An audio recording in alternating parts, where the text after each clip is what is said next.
Olá, começa aqui o Religare, Conhecimento e Religião. Vamos conhecer o padre Arnon de Miranda Gomes, que é o nosso convidado. Ele analisa romances e contos de Mia Couto e neles a dinâmica das identidades. Seja bem-vindo, padre Arnon.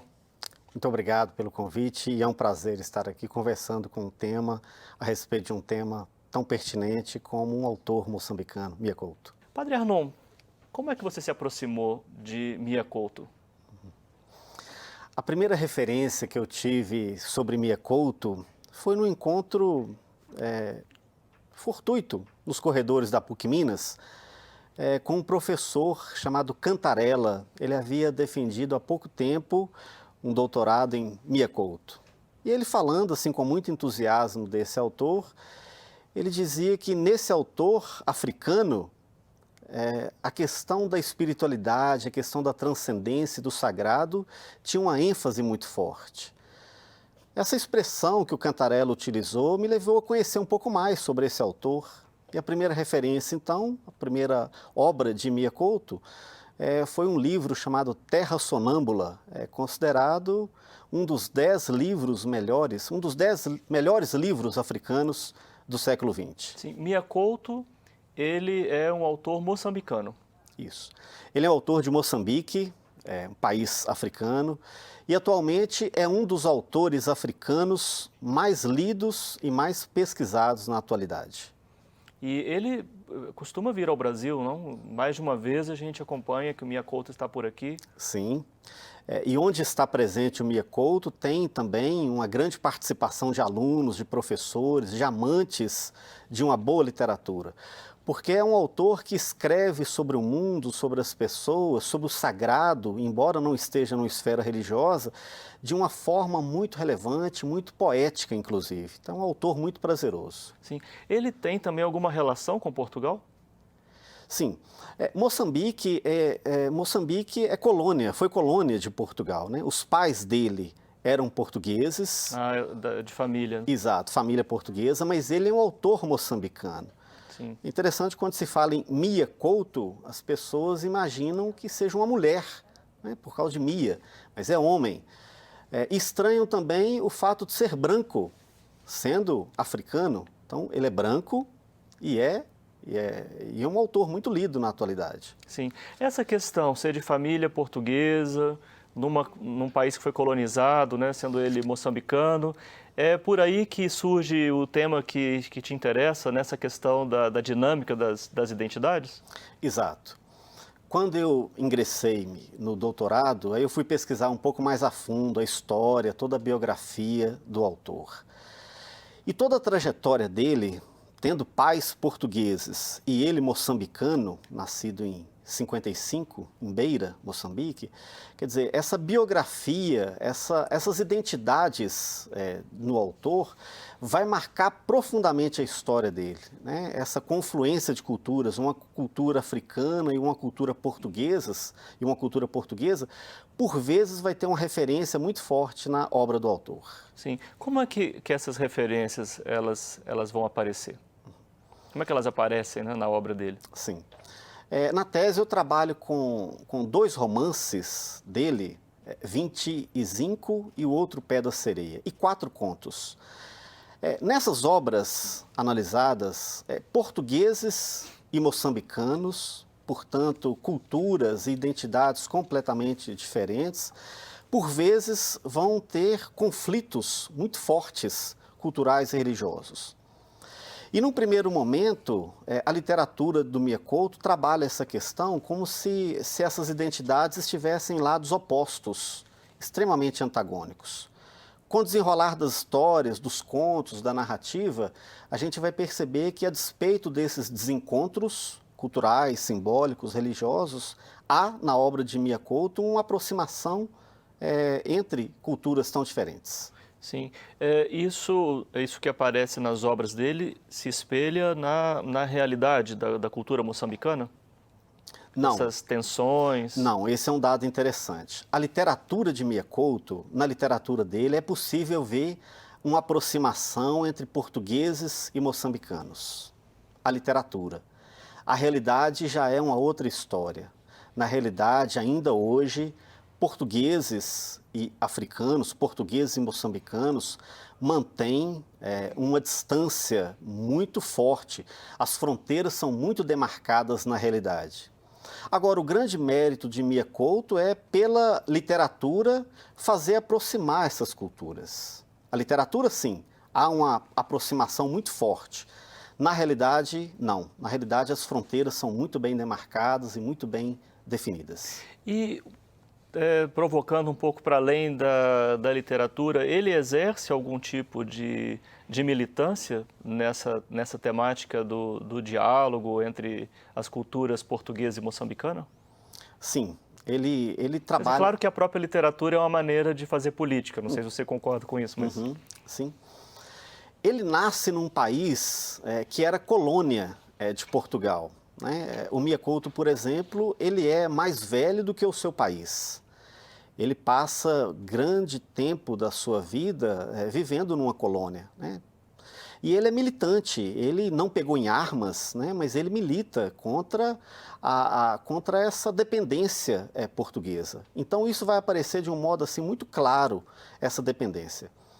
Embora a formação do Mia Couto, ele é jornalista e ele trabalha também como biólogo, né? Ele trabalha atualmente numa empresa que cuida de impactos ambientais no seu país. Daí as palestras dele sobre essa questão do meio ambiente. Exato, exatamente. É alguém que ele adentra as savanas, né, do seu país e ele tem uma força simbólica muito grande. É alguém muito conhecido no universo da televisão, da literatura, e às vezes ele é desconhecido no seu próprio país. Isso acontece com Mia Couto, então? Acontece. Então, assim, é muito interessante quando a gente percebe, quando a gente adentra um pouco a literatura de Mia Couto, quando ele entra nas savanas africanas, fazendo estudos, né, de impactos ambientais, que ele vai conversar com a comunidade local, às vezes ninguém conhece Mia Couto, né? Mas ele adentra essa cultura num grau assim, de humildade muito grande. Ele fala que, às vezes, gosta de se assentar no chão das casas das pessoas, quando recebe, e conversa. E ali, a pessoa conversando sobre a natureza, sobre o universo, o analfabeto é ele. Então, ele tem um grande respeito às culturas locais, né? um grande respeito a essas comunidades do seu país. Sim. Você disse que ele é um autor bastante lido. Ele é também um autor bastante estudado, não é? Atualmente, a gente pode falar que Moçambique é mais conhecido devido a Mia Couto, né? O autor mais conhecido antes dele é José Craveirinha, né? Mas ele conseguiu levar a literatura para fora do seu país. É uma literatura universal. A literatura de Mia Couto hoje está traduzida para mais de 20 línguas. Então é um escritor que tem uma entrada muito profunda e muito relevante em outros continentes. Sim. Aqui no Brasil, além do centro de estudos na PUC Minas, nós temos outros centros de estudos sobre a literatura de Mia Couto? Sim, a PUC Minas, por exemplo, trabalha com muita força, com muita ênfase. Nós temos na PUC Minas uma professora, Maria Nazaré, que foi inclusive a minha orientadora, que é um grande conhecedor. Então tem um centro de pesquisa, tem grupos de pesquisa que conversam um pouco mais sobre a literatura, sobre esse autor tão pertinente. Sim, sim. Bom, nós estamos aqui numa conversa com o padre Arnon de Miranda Gomes. Ele fez um trabalho na sua tese de doutorado sobre a literatura de Mia Couto e o tema da dinâmica das identidades. Nós vamos fazer um breve intervalo. Fique conosco porque a conversa continua daqui a pouco. Até já.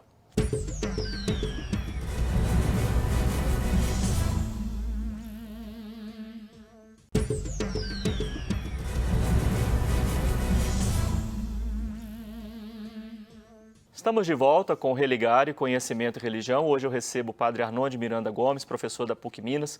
Ele veio aqui ao Religare para falar sobre a pesquisa que fez sobre análise de romances e contos de Mia Couto. E o tema da identidade é um tema central aí na sua investigação. O termo identidade, a que se refere? Bem, como o título da tese fala sobre identidade, então eu precisei mergulhar um pouco mais a fundo nesse tema, nessa temática. E para começar com a definição de dicionário, né? Dicionário Aurélio, que define identidade... Acessível a todo mundo, né? Exato, é uma literatura mais acessível e é um ponto de partida, né? Sim, sim. E a identidade ali é contemplada como nome, profissão, sexo. Então, portanto, algo dado, algo fixo.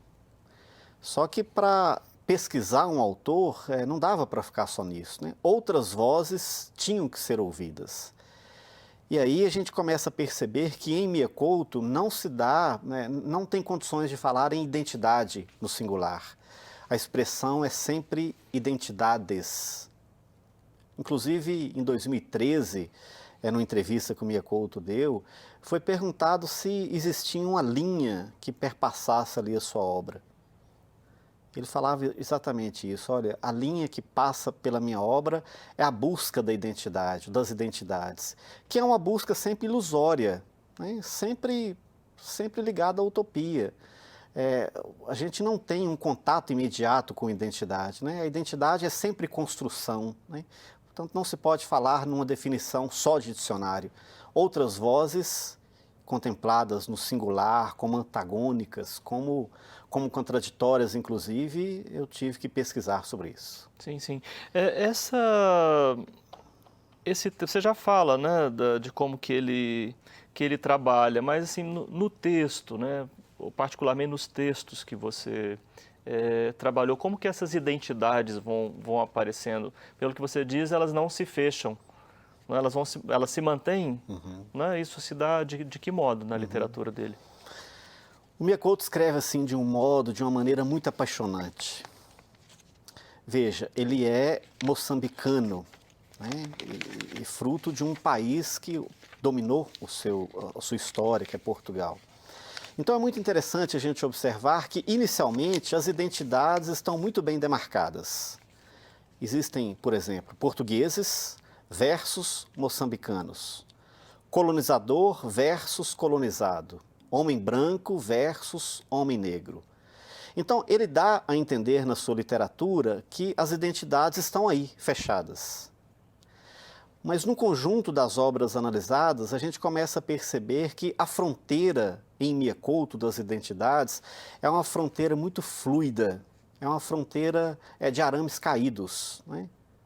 Sempre no desenrolar das histórias, essas identidades elas deixam de ser fixas, definidas e passam a ser transitórias.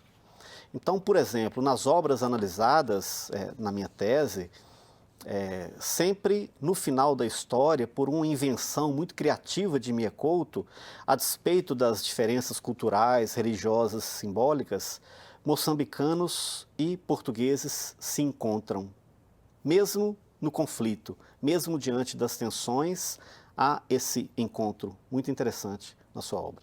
Essa metáfora tão interessante que você usou agora, arames caídos, não é qualquer metáfora. O que significa isso, né? Quando a gente adentra na literatura de Mia Couto, é muito interessante porque é um autor que escreve sobre a vida, escreve sobre o sagrado, escreve sobre o humano com muita propriedade. E do ponto de vista das identidades, nós temos uma primeira metáfora que é arame rígido, é uma cerca de arames rígidos. Inicialmente, o autor, inclusive, leva a gente a perceber isso. Olha, as identidades estão muito bem demarcadas. Aqui tem arames rígidos. Mas no desenrolar das histórias, do conto, do romance, a gente acaba percebendo que esses arames não são rígidos na sua literatura, pela ficção. Os arames caem e as identidades elas se complementam via ficção em Mia Couto. Sim, sim. Falar de identidade hoje, num contexto de pós-modernidade, um autor que dialoga com o mundo a partir da sua cultura, em que isso representa uma diferença em relação a outros momentos da história, em que o tema da identidade foi apresentado também? Quem muito ajuda nessa reflexão é um autor jamaicano chamado Stuart Hall. E ele analisa as identidades em vários momentos da história, do tempo. E ao analisar as identidades da pós-modernidade, ele afirma que as identidades entendidas no passado como fixas, como definidas, se no passado era assim, hoje essas identidades elas estão extremamente fragmentadas, né? Dissolvidas na pós-modernidade. Então, encontrar uma identidade límpida, clara e sólida é quase uma fantasia. As identidades, elas migram, elas se transfiguram o tempo inteiro, né? Então, ele nos ajuda a entender, e essa reflexão está muito presente na obra de Mia Couto, que as identidades elas são transitórias praticamente o tempo inteiro da sua obra, na construção das suas narrativas. Você está interessado também na pesquisa em buscar as bases teóricas desse diálogo. Então, além do Stuart Hall, que autoras, que bases teóricas, né, foram essas que você encontrou para fazer o diálogo com o autor moçambicano? Ao analisar os contos, ao analisar um pouquinho as obras analisadas, eu tinha que ter uma base teórica. E na tese, eu discuto como que essas identidades elas se aproximam em Mia Couto, na ficção. E um termo encontrado foi o termo da hibridação. Quer dizer, essas identidades elas se encontram, né? Elas mesclam, elas mudam o tempo inteiro, via hibridação. E um autor que muito contribui nessa reflexão é um pensador contemporâneo, argentino, Canclini, e uma brasileira chamada Zilá Bern. E eles vão falar, esses autores, eles utilizam dessa expressão hibridação, que inclusive é um termo originário da biologia, né? Mas o Canclini tem o grande mérito de trazer para as análises socioculturais uma análise que inicialmente era do termo da biologia. Sim, e afinal, o que a gente pode entender por esse termo, na hibridação? É comum entre esses autores, quando eles afirmam que as identidades atuais elas estão marcadas, inclusive pela globalização, pela hibridação, ou seja, há uma mistura intercultural, né? O termo hibridação significa isso? Isso. Mescla. Isso, mescla de culturas, não é? É originário da biologia, né? Quando você pega um elemento de um vegetal, pega outro, e aí tem-se uma outra planta, por exemplo, né? Mas nas análises socioculturais, é quando uma cultura, ao encontrar uma outra cultura, mescla, troca as suas experiências, e as duas experiências, as duas culturas saem extremamente enriquecidas por essas trocas muito simbólicas atualmente entre as culturas. Eu fico imaginando, né, essas mesclas, essa hibridação, num contexto em que vive Mia Couto, né? O contexto de, como você também já colocou aqui, né, um colonizador e um colonizado, né? Que tipo de hibridação, né, surge em Moçambique? Que Mia Couto vê, né, da sua cultura, da sua experiência, a partir desse fenômeno da hibridação? Muito bem. Moçambique foi colonizado por Portugal, né? Então, Portugal tenta colocar num país africano a sua marca, a sua cultura. Num determinado momento do tempo e da história, cria-se um termo, inclusive, chamado assimilado, que era transformar o negro praticamente num branco, com valores, com culturas, com mesclas culturais portuguesas. Agora, isso é muito interessante porque o moçambicano ele não vai brigar no primeiro momento com o português. Existem outras estratégias, né, de acolher essas culturas e ressignificar essas culturas. Por exemplo, isso é muito forte numa obra de Mia Couto chamada O Outro Pé da Sereia. Lá tem-se, por exemplo, uma viagem ficcional, mas que tem bases históricas, de uma viagem do século XVI, de 1560, quando partem, né, embarcações de Goa, na Índia, para Moçambique, para um reino de Monomotapa. E o objetivo principal dessa viagem era levar a fé cristã a uma porção da África, a um povo que não tinha cultura, a um povo que não tinha religião. E a estratégia é muito interessante porque... Na ótica do colonizador. Na ótica do colonizador. E a estratégia moçambicana é muito interessante. Chega-se então com uma cultura portuguesa, com uma imagem de Nossa Senhora, e o moçambicano, via hibridação, né, abraçando outras culturas, vê naquela imagem de Nossa Senhora das Graças, que era ícone de uma viagem, de uma conversão, vê uma imagem africana chamada Kianda, deusa das águas africanas. Então o africano, ele tem as suas maneiras, ele tem a sua marca de contemplar uma cultura vindo de fora, de assimilar da sua maneira. E, por exemplo, é muito interessante na obra, inclusive ele trabalha isso com uma ironia muito fina. Se o objetivo dessa viagem era levar a conversão a uma porção da África, quem acaba convertido é um padre, Manuel Antunes, português, jesuíta e branco. Ele abandona o ministério, larga-se a batina, como se diz, e se transforma num lançador de búzios, usando capulana e sendo muito respeitado pela sua comunidade local.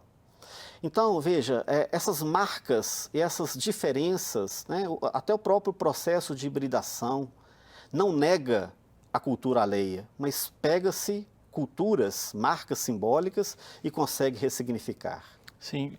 Que outros exemplos nós poderíamos dar, né, nesse contexto de hibridação, né, nesse particular tema aí, né, de aproximação entre experiências religiosas diferentes na obra de Mia Couto?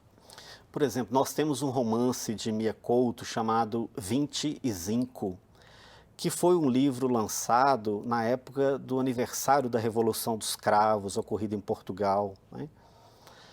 E o autor ele vai trabalhar assim, de uma forma muito perspicaz aspectos da hibridação, né?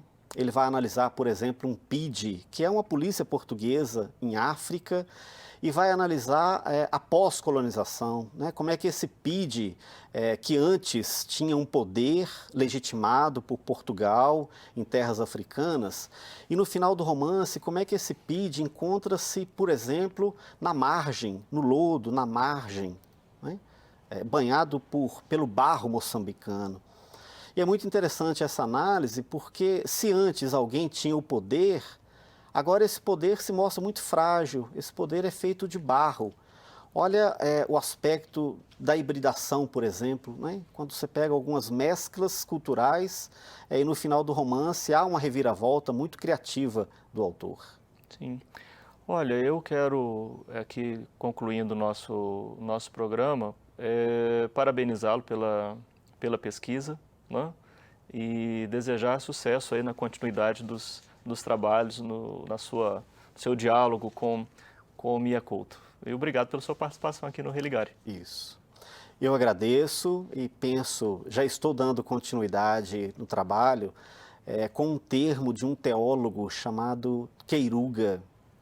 Ele cria uma expressão, ele cunha uma expressão chamada inreligionação. Assim como se tem a inculturação, o Queiruga vai trabalhar com essa inreligionação, ou seja, quando uma religião bebe em outras fontes, né? Isso é muito forte em Mia Couto, isso é fruto das pesquisas atuais, que está começando. São desdobramentos, né? Exato. A vida continua. Isso. Obrigado, Padre Arnon. Quero agradecer também pela oportunidade de compartilhar um tema tão relevante como a literatura de Mia Couto. O Religare de hoje fica por aqui. Obrigado pela sua companhia, um abraço muito cordial e até a próxima semana com um novo Religare Conhecimento e Religião.